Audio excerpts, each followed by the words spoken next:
All right, so for this game, we have effectively a grouping game, right? So we have a bunch of people that are going to be placed into these three information booths.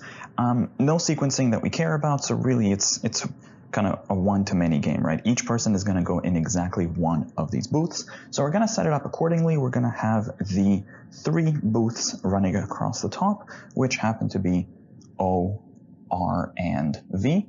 And then we have the elements themselves, which happen to be F, G, H, K, L, and M, which is 6 people. So from there, let's take a look at the rules. So the first rule tells us that R has to have more people than V. Now, these kind of rules you always want to kind of be very cautious about because they always create very specific kind of, I guess, spacing restrictions that you can work with. So we are told up front that every single one of these groups will have to have at least one space, and at this point you kind of double check that information, which means now if R has to have more than V, that means that R now has to have for sure at least 2 spaces.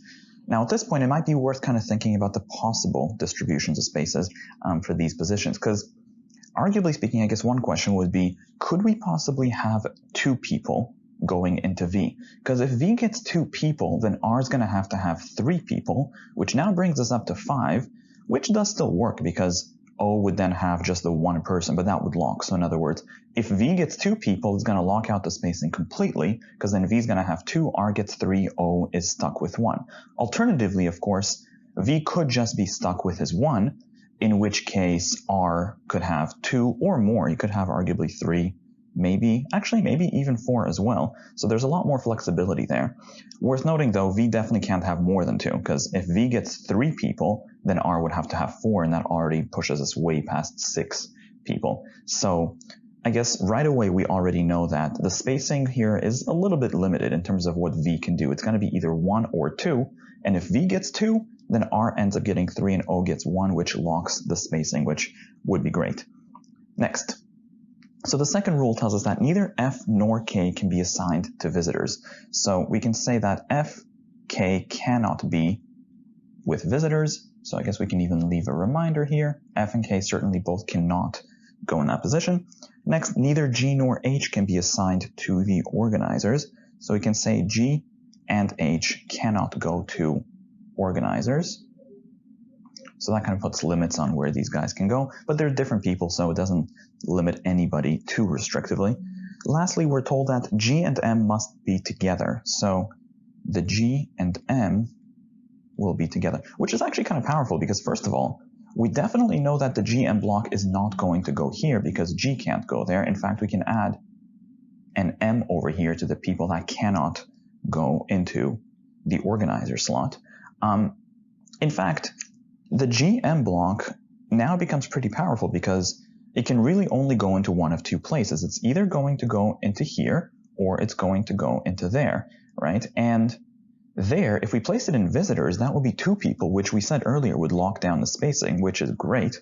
And if it goes into R, then I guess it leaves things a bit more open. But still, this is a great candidate for exhaustion because there's only 2 major plays for this GM block, and one of those at least is very kind of significant. So what we'll do is exactly that. We'll play out both possibilities. So we can do either the GM block goes here or the GM block will go there. Now, as we said, in the second scenario, this is the far more powerful one because here, if we have 2 people under V, then we'll have to have 3 people under R, which leaves us with only 1 person remaining under O. So all of our spacing now is effectively resolved. We know exactly how many people are going to go into each one. In fact, we can kind of take this a few steps further now because, I mean, F and K can't go into V, but that's not going to do anything for this scenario because this is done anyway. But we also know that G, H, and M could never go into O. Now, granted, G and M are already taken care of, but H is not, which means H effectively has to go into R because he can't go here, and there's no space for him there either, so that's pretty good. Now, in the top scenario, I guess we're a little bit more open, though. I mean, we know that F and K can't go into V, although they potentially could still go into R, and they potentially could still go into O, so we have a little bit more flexibility here. I guess another question that we could raise here is, if F and K can't go into V, then who really could go into V? Because we're kind of running out of options. F and K can't. We know that G and M are already spoken for in this scenario, which really going through the elements leaves us with just H and L. And that's kind of notable, right? There's only 2 people that can go into visitors. So at the very least, we can say here that one of H or L would have to go into the visitors, although it's worth noting they could potentially both go into the visitors, because in this scenario, we could still have 2 people in the visitors. That's a little bit more open. So I guess from here, we can take a look at the questions themselves. So question number 7, which of the following could be the assignment of employees to the booths? Well, let's take a look. First of all, we know that R is supposed to have more people than V. So going through the answer choices, A looks okay, B looks okay, C is not okay. So C has 2 people in both R and V, so we can cross off answer choice C. Answer choice D looks good, answer choice E is still good. Next, F and K are not supposed to go into the visitors, so going through the answer choices, answer choice A is fine, B is fine, D has F in the visitors booth and he's certainly not allowed there, so we can cross off answer choice D, and then E has Laura there, so we're still good. Next, we're told that I guess effectively M, G, and H cannot go into the O booth. So let's take a look. We just have A, B, and E remaining. So A is fine, B looks okay as well, and answer choice E has H in the organizer's booth. That certainly can't happen, so we can get rid of answer choice E.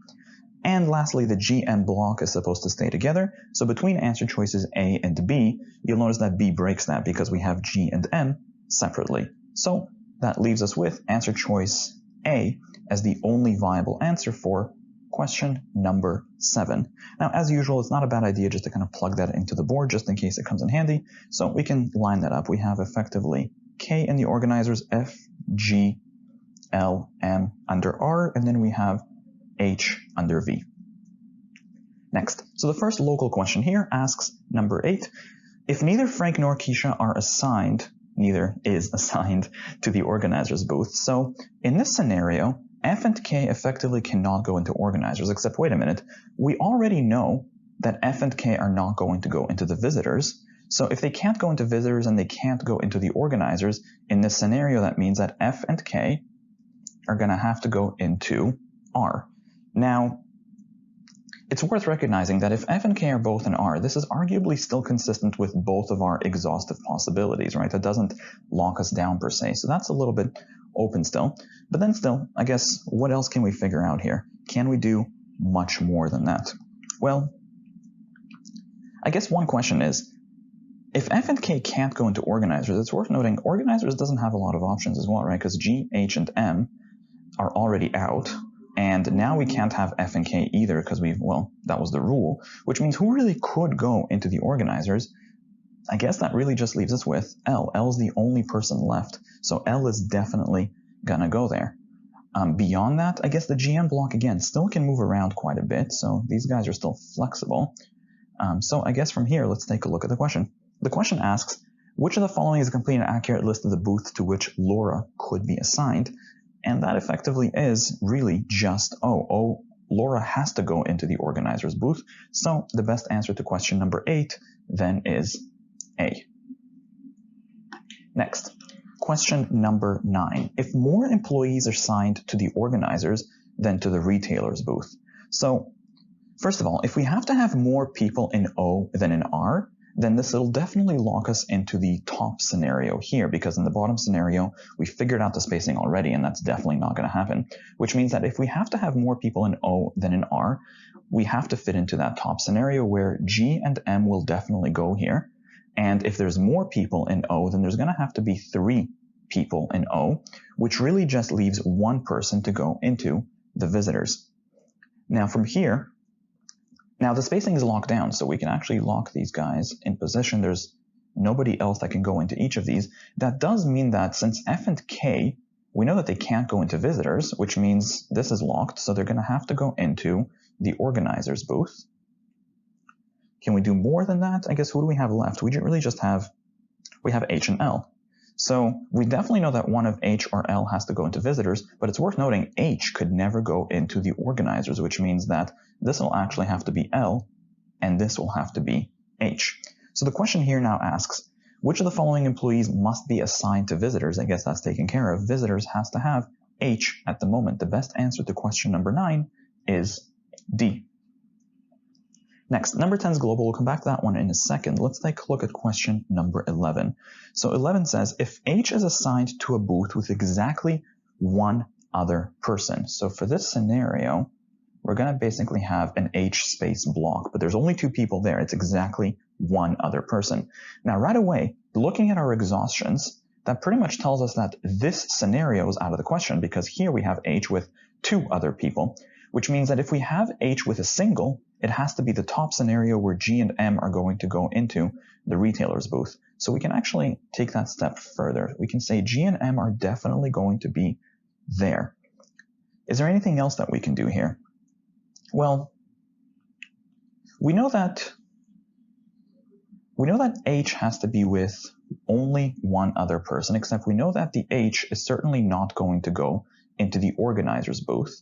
So I guess the H can go either into recycling with one other person, perhaps, or perhaps into the visitor's booth. That seems a little bit flexible still. What else can we do? We know that F and K are certainly not going to be in the visitor's booth. So if they're not going to be in the visitor's booth, they could still go into recycling, or rather the retailer's booth, or they perhaps could still go into the O booth. That still seems open as well. Oh, wait a minute. No, of course. So the H space block, there's no way that it can go into the retailer's booth because we already have 2 people there. We said H is with one other person. So if H can't go into O, then that means that the only place that the H space could go right now is actually the visitor's booth. So that takes care of that. There's going to be, that's right, exactly 2 people there. And then from there, that kind of limits us a lot more, doesn't it? Because we have to have an H with someone. F and K can't go into visitors. G and M are spoken for, so the only person that's left in visitors is L. In fact, we kind of said that earlier, that H and L are the only people that can go into visitors. And then from here, I guess, we know one more thing. We know that if we have 2 people in the visitors, then now we have to have 3 people under the retailer's booth, which really just leaves us with 1 person remaining to go under O. And then from there, we have F and K remaining, who are going to split the last 2 positions. There we go. So the question itself now asks, which of the following could be true? Answer choice A, L is assigned to organizers. Well, no, that definitely is not going to happen because L is already over there. So A is out. Next, F is assigned to retailers.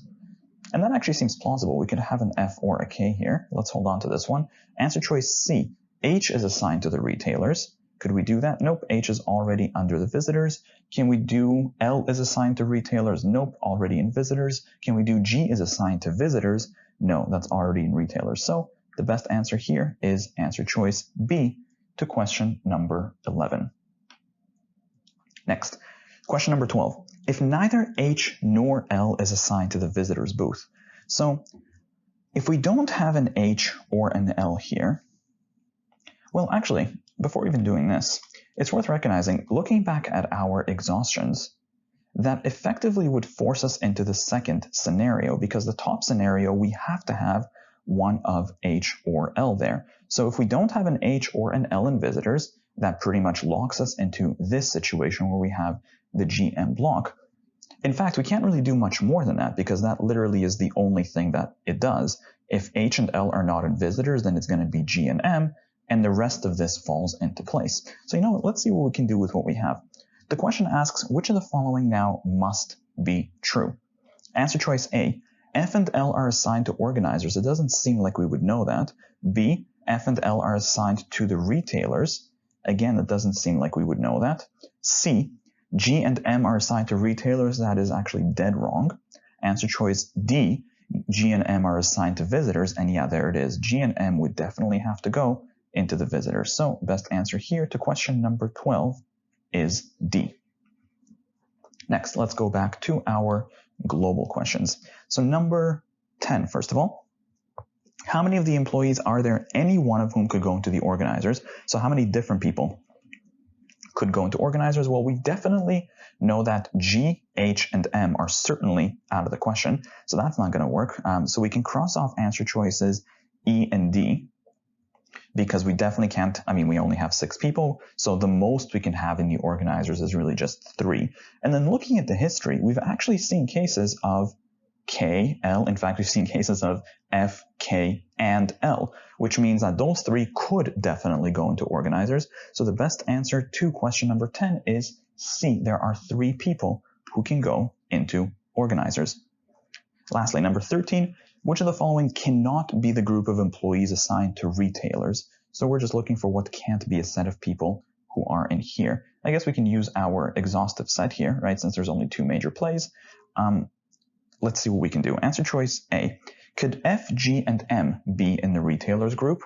Well, in the top scenario, that does seem plausible because we already have G and M here, and then the F could arguably join them here, right? You could have an F in this position, and that would just leave you with, I guess the K could go into the organizers and everybody's still good.